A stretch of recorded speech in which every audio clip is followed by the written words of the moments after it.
एक दिन की बात है, जब सूरज ढल रहा था और चांद उग रहा था, तो सूरज ने चांद से पूछा, अरे भाई, एक बात बताओ, तुम जब भी आते हो तो कोई तुम्हें प्रणाम क्यों नहीं करता?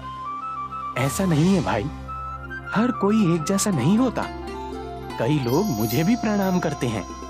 पर मैं तो जब भी उगता हूँ तो सारी दुनिया मुझे जल चढ़ाती है, पर तुम्हें तो कोई भी जल नहीं चढ़ाता। सूरज और चंद्रमा की ये बातें बेलापुर गांव के लोग सुन रहे थे। तभी एक आदमी ने कहा, हम तो सिर्फ सूरज को ही भगवान मानते हैं, चांद हमारे लिए भगवान नहीं है। नहीं, ऐसी बात नहीं है, हमें चांद को भी भगवान मानना चाहिए। सूरज भगवान तो हमें रोशनी देते हैं, धूप देते हैं, चांद हमें क्या देता है? हर किसी का अलग अलग काम है। चंद्रमा भी हमें रात को रोशनी देता है। अरे पर उस रोशनी का हम क्या करेंगे? रात को तो हम सोए रहते हैं, हमें रात को रोशनी की जरूरत नहीं है। पर चांद का होना भी जरूरी है। हमें चांद की जरूरत नहीं है। अगर चांद नहीं भी होगा तो हमारी जिंदगी में कोई भी फर्क नहीं पड़ेगा। उसका होना और ना होना एक ही बराबर है। इस आदमी और औरत की बात चांद और सूरज दोनों सुन रहे थे। ये बातें सुनकर सूरज खुश हो गया और चंद्रमा थोड़ा उदास हो गया। सूरज ने चांद से कहा, देखा, बेलापुर के लोग भी मुझे भगवान मानते हैं और तुम्हें कुछ भी नहीं। ये लोग मेरी पूजा करते हैं। पर मैं भी तो इन्हें रोशनी देता हूँ। अगर मैं ना रहूं तो इन लोगों की जिंदगी अस्त व्यस्त हो जाएगी। कोई बात नहीं, वैसे भी इन लोगों को तुम्हारी जरूरत नहीं। अगर ऐसी बात है तो ठीक है, मैं अब से आऊंगा ही नहीं। चंद्रमा गुस्सा होकर वहाँ से चला जाता है। चंद्रमा के जाने के बाद बेलापुर में रात को अंधेरा छा जाता है। वैसे तो आसमान में कुछ तारे हैं, पर इनकी रोशनी बहुत कम है। अंधेरा इतना गहरा है कि किसी को कुछ भी दिखाई नहीं देता। अब खेतों में बुआई का वक्त आ चुका था, इसलिए किसानों को सुबह जल्दी उठकर बुआई के लिए जाना था, पर चांद के न होने से गहरा अंधेरा था। अरे उठ जाओ, आज खेत की बुआई करनी है ना, जल्दी चलो, नहीं तो बाद में तेज धूप हो जाएगी और फिर गर्मी में काम नहीं हो पाएगा। हाँ, खेत की बुआई तो करनी है, पर अभी रात है, बाहर बहुत घना अंधेरा है। मुझे तो लगता है सुबह होने वाली है, हमें चलना चाहिए। वो सब तो ठीक है, पर बाहर कुछ दिख ही नहीं रहा, जाएंगे कैसे? ठीक है, सुबह होने पर ही जाते हैं। ये दोनों सुबह होने का इंतजार करने लगे। जब सुबह हुई तो ये दोनों खेत के लिए निकल पड़े, लेकिन कुछ ही देर में तेज धूप आ गई और गर्मी के कारण खेत में काम करना मुश्किल हो रहा था।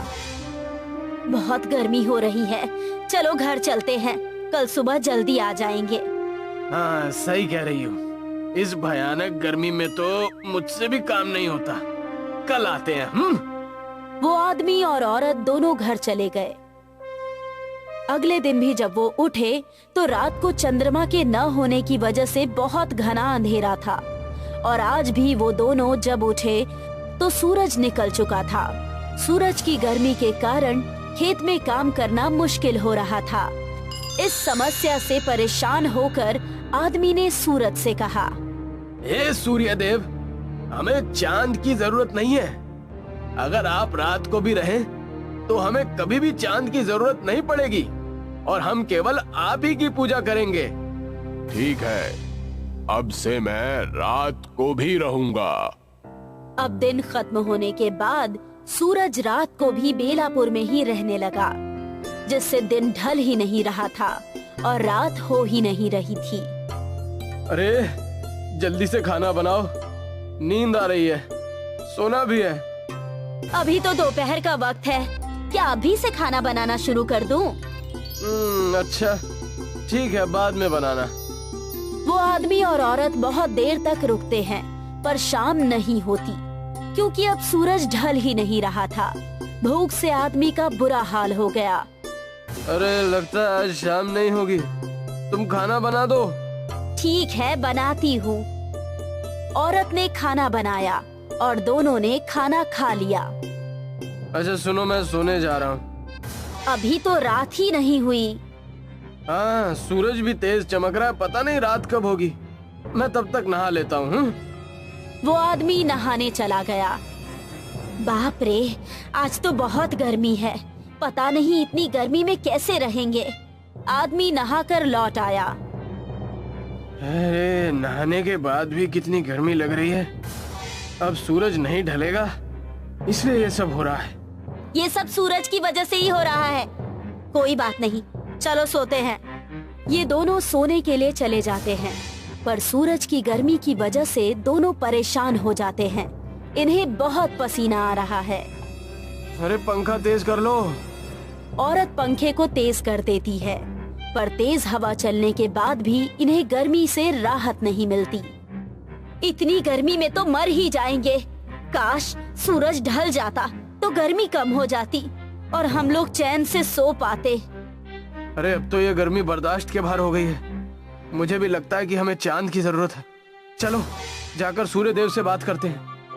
हाँ ठीक है, चलो। ये दोनों बाहर छत पर आते हैं। हे सूर्य देव, आपकी धूप को बर्दाश्त करना मुश्किल हो रहा है। इसमें मैं क्या कर सकता हूँ? तुम ही ने कहा मुझे रात को रुकने के लिए, इसलिए मैं रुका हूँ। हाँ, हम ही ने कहा था, पर अब हमें चांद की भी जरूरत है, क्योंकि हम इतनी धूप को नहीं सह पाएंगे।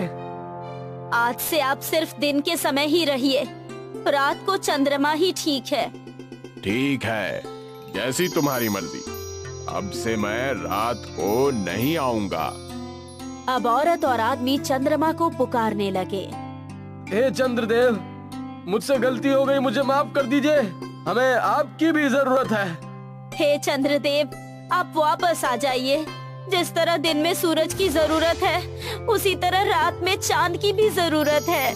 इन दोनों के बुलाने पर चंद्रमा वापस आ जाता है। चंद्रमा को देखकर ये दोनों बहुत खुश होते हैं और उन्हें प्रणाम करते हैं। हे चंद्रदेव, जिस तरह हम हमेशा सूरज को जल चढ़ाते हैं और उनका स्वागत करते हैं, उसी तरह आज से हम लोग आपका भी स्वागत करेंगे। ठीक है, अगर तुम्हें मेरी जरूरत है तो मैं तुम्हें रोशनी जरूर दूंगा। मुझे माफ कर दो भाई, मेरी तरह तुम भी इस दुनिया के लिए बहुत जरूरी हो। अगर मैं दिन में उगने वाला सूरज हूँ, तो तुम रात में उगने वाले सूरज हो। सूरज ढल गया और अंधेरा होने लगा। तब चांद ने चारों तरफ अपनी खूबसूरत रोशनी बिखेर दी। आदमी और औरत दोनों ने चांद को प्रणाम किया और उनका स्वागत किया और दोनों चैन की नींद सो गए। सीख, इस दुनिया में हर चीज का अपना महत्व है। हमें किसी भी चीज के महत्व को कम नहीं समझना चाहिए।